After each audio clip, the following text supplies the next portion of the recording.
Oh, it's my custom cruise. Okay, you want to build some big ass choppers? We've got loads of wheels. This particular one's a Poison from an American IronHorse. The hubs, I'm just putting some dyno hubs on, so these wheels can be used on other bikes as well.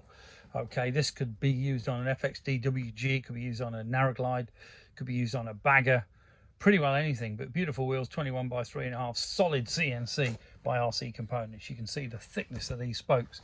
A lot of the wheels now, you know, you've got to be very careful. There's one beginning with T from China that I've actually put a video on my YouTube that the spokes have snapped as the guy's riding along on a V-rod, literally at 20-30 miles an hour. If it had been going around a bend, it'd be dead.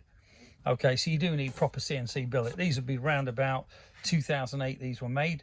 You can see here the hubs are interchangeable. We do keep lots of hubs, so we can make this fit pretty well anything you like. If you're interested in any awesome wheels or discs or pulleys, give us a bell 01773835666, CustomCruisers.com.